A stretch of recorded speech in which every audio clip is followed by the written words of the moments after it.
shoots the wild bush horses too. Thank you, Monty. Pleasure. Now, time to catch up again with Richard Wilkins. He has a special interview in the can. I do, Steve. Thank you for that. Good morning once again. Last week I flew to New York City to interview Madonna, arguably the most famous woman in the world, undeniably one of the true superstars of our time. With over 100 million albums sold, her every word reported and many of them criticised. Madonna's offended just about everyone in one way or another over the years, but in this exclusive interview she defends her actions and makes no apologies. Her new album of ballads sits at #1 on the charts, and she certainly is something to remember.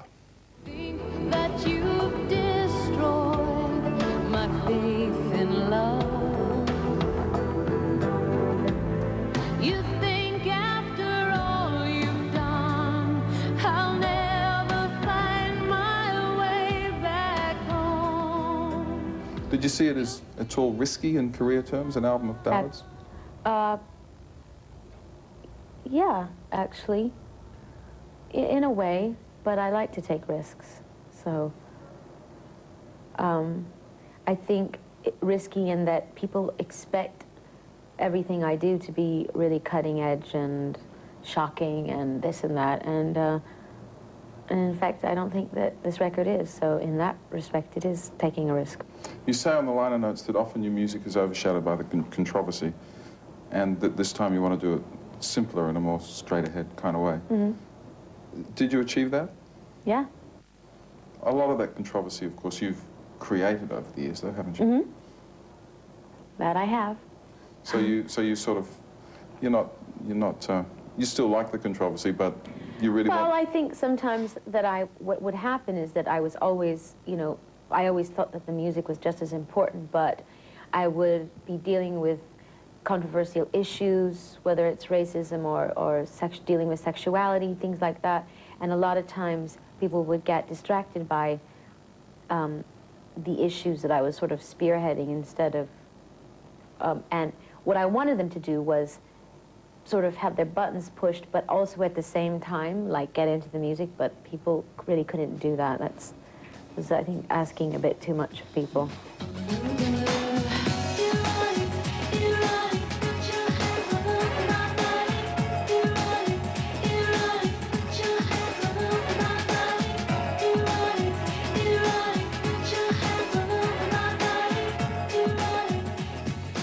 Of course, we talk about Madonna growing up, and there's been a more mature album. You've grown up literally in front of the public, and we've seen, all the facets of your career. Has it been fun?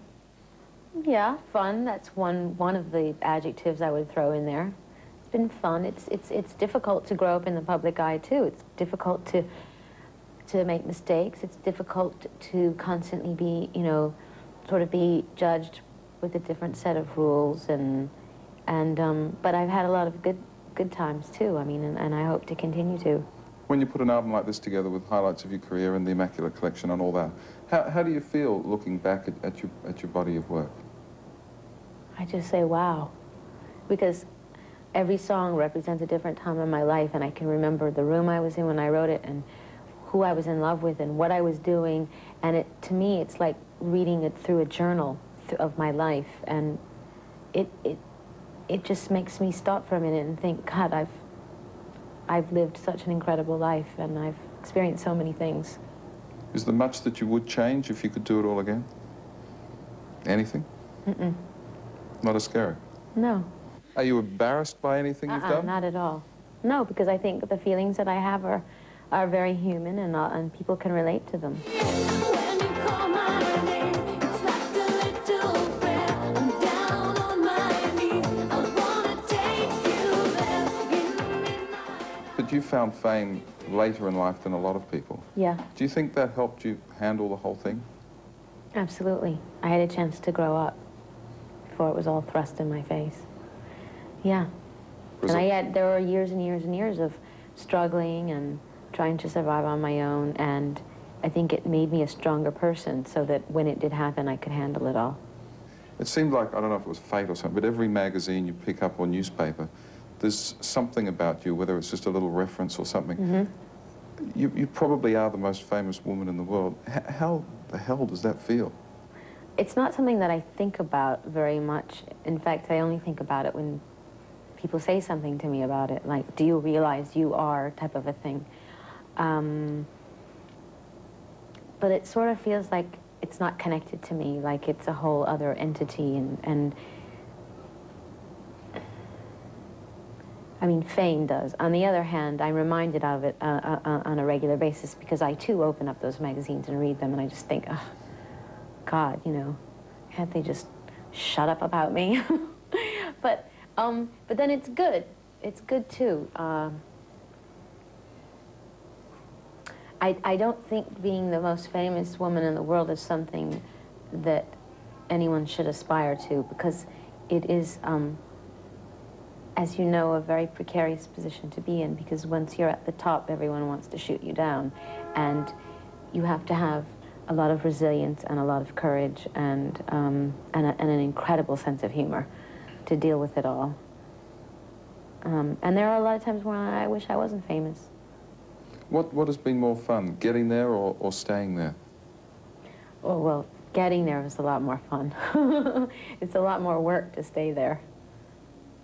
Yeah, because everyone's discovering you as you go, and you have a lot more support from people, and people always want to root for the underdog. They always want to cheer you along the way, and then once you get on the top, they're, you know. People are looking for angles to kind of knock you and put you down. Yeah. Why do they do that? I don't know, I think it's just human nature, you know? I think people start to feel uncomfortable if you're too happy and too successful and too, you know how people are. Everybody loves, that's why people love to read the National Enquirer. I mean, people love reading about other people's misery. I have truth on my side. You only have deceit.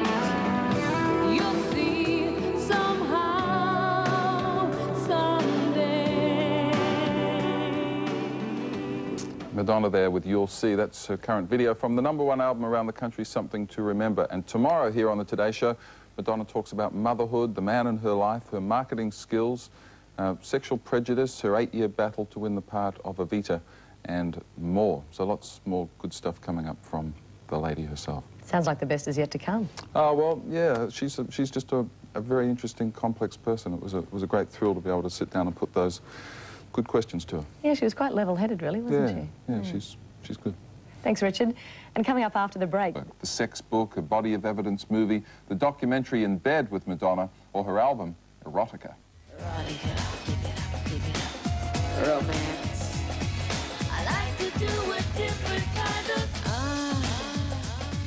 If ever you gave the public a chance to kind of knock you, it was the sex and the body of evidence and all that stuff.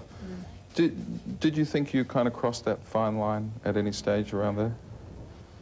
Well, I knew that I was going to cross the line by doing it. I mean, I knew I was getting into a very shady area. I knew I was dealing with a lot of taboo subjects, and I knew that it was going to upset a lot of people, but I felt that it needed to be done, so I did it. To what specifically, then? To censorship, to sexual, you know, oppression, to the kind of prejudice that, say, for instance, the gay community has to deal with. I think that minorities needed somebody who's popular that people looked up to step forward and say, this is okay. It's okay to feel this way. It's okay to be this way. It's okay to have sexual fantasies. It's okay to be gay.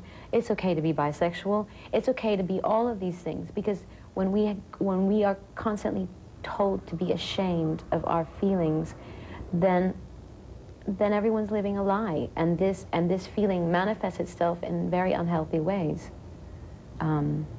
And I don't think that's good.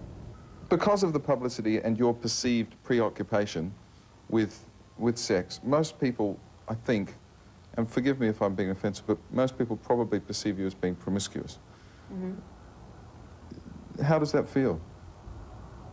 Well, I mean, do you agree? I know it's not true, so what... But do you agree that you have maybe prompted people to feel that way? No, I just think that it shows how ignorant people are and how people aren't really listening to what I have to say. Because what I'm saying is that you should feel comfortable with your sexuality and that you shouldn't be ashamed of it. I'm not telling everybody to go out and, you know, have orgies every night with people. I mean, that's ludicrous.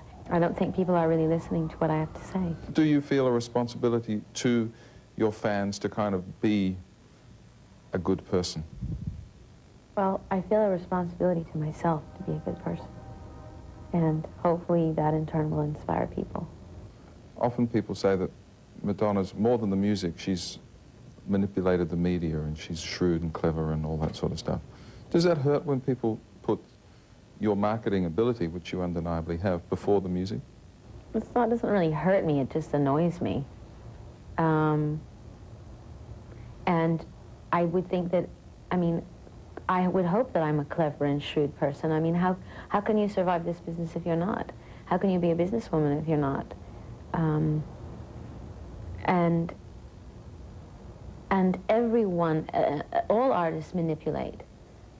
I mean, you paint a painting, you know how, I mean, you write, you paint, you act, everything that you do, everything that's an expression, to a certain extent, I think people unconsciously know how it's going to affect people. I think it's impossible to not be manipulative to a certain extent. I think we all do it in our everyday life. When I was coming over to do this interview, I asked a lot of people, what does the world want to know about Madonna? And I mean, like what, like randomly on the airplane? Or? No, like people in the office, and friends and stuff. Because often you get some nice things that, you know, us people don't think of. Everyone wants to know about, like, who's she going out with, all that stuff. What's the answer? Well, I've been dating this man. His name is Carlos. What do you want to know? Oh, I've got to tell him more than that. See how I was blaming that question on other people, which is a bit of a cop-out, isn't it? But people are fascinated. I've been dating him for about a year. I met him in Central Park. He used to race bicycles professionally, and now he's studying to be an actor. And what can I say? Do you plan on having kids, having a family? Yeah. When? Well, I got a movie to make first, but it's definitely, like, one of the things I want more than anything. Because without wishing to raise the terrible subject, I mean, we're all getting old and there's biological clocks ticking over and all that stuff. Do you feel pressure to kind of do that stuff soon? Yes. So what are you going to do about it? Make a movie and then maybe think about it? Have you thought how it's going to be for a little thing to have you as a mum? A mom? Yeah. What do you think about I think that whoever my child is a very lucky person. Because I think I'm going to be a great mother.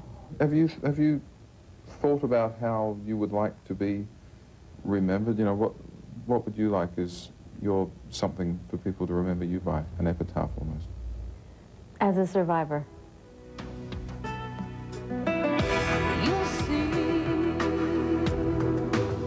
So there you go, Madonna looking forward to her future with all the energy and passion with which she's embraced every facet of her life and career. Up close, she's charming and she's witty, small in stature but large in persona. I hope you enjoyed meeting Madonna as much as I did.